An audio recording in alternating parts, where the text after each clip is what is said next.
Mark Hinton last updated 1648. The 30th of June 2018. Getty Images. Kieran Read looks like he'll be back for the Rugby Championship, but he must be handled with care. Analysis. Kieran Read's self-evident keenness to get back on the rugby field this year is almost certainly a very good thing for the All Blacks. Unless, of course, it turns into a very bad thing. Those will be the contrasting emotions going through Steve Hansen's head over the next month or so as he prepares for a rugby championship campaign that has the potential to get decidedly awkward for his All Blacks if they can't make a significant step up from the level they hit during the 3-0 June sweep of France. Of course, it's accepted as more or less fait accompli they will do just that. It's in the DNA. The rusty All Blacks put together two decent halves of football over the 3 tests against Les Bleus. Though they bookended the series with emphatic victories, there were long periods of uninspiring play against a weak and weary visiting outfit who were ripe for the plucking and caught some officiating howlers. Redmore * Hansen, SBW is not brittle * Tafua's Japan U-turn * Todd stays in Bledisloe. Mix. Read's post-back surgery return for TRC, which now looks a probability, should address one of the key issues from the French series. They badly need some class at number 8. The situation exacerbated in June by a couple of uncharacteristically flat displays from open side Sam Cane and number 6 Liam Squire, whose lack of recent match play shackled them badly. That is not to decry the efforts of Luke Whitelock. He's as honest as the day is long and a decent enough backup option, providing you are getting something more dynamic from the other loose-forward spots. But Read brings instant class as well as cast-iron physicality and leadership. He is a panacea to a loose trio that coughed and spluttered through June. However, he will be no use to anyone if he suffers a setback, which is where Hansen's caution will come in. Given the seriousness of his surgery, the complicated nature of recovery from that procedure, think the issues Tiger Woods has had, and Read's importance for next year's World Cup, and you can be assured Hansen will be treading carefully as he plots his TRC path. Read should not play every test. Sam Whitelock would be a seamless captaincy replacement. He should have the handle with care stickers on. The big picture has to be the primary focus.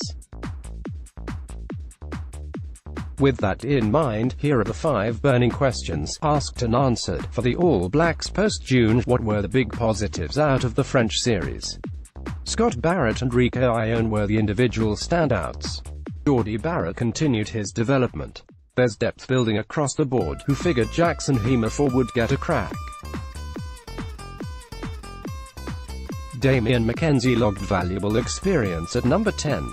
They showed they can put points up in a hurry at the back end of both Auckland and Dunedin. The line-out was strong, the scrum pretty solid, and defence out. And, most of all, the rush should have been removed.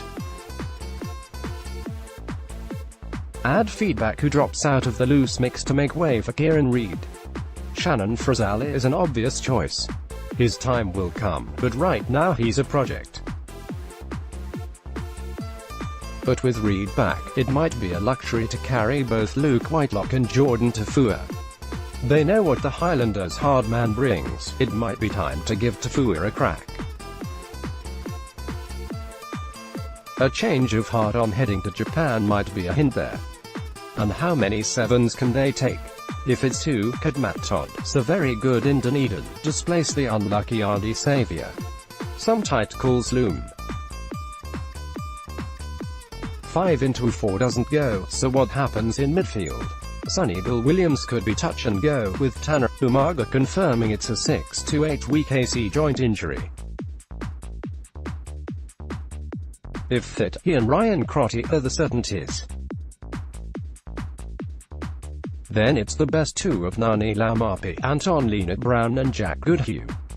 Hansen is on record raving about Goodhue's qualities, and Laumapi provides a nice point of difference with his power game.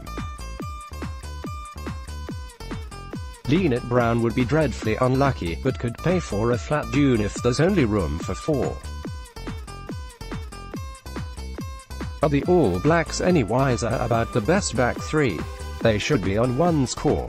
The fabulous Ben Smith needs to stay at fullback. For there it's just about deciding who fits best on the right wing, given Rico Ione is the world's best number 11. If Geordie Barrett has to start, throw him at number 14. But I'd have him on the bench and go with Waisake Naholo, who is in outstanding form.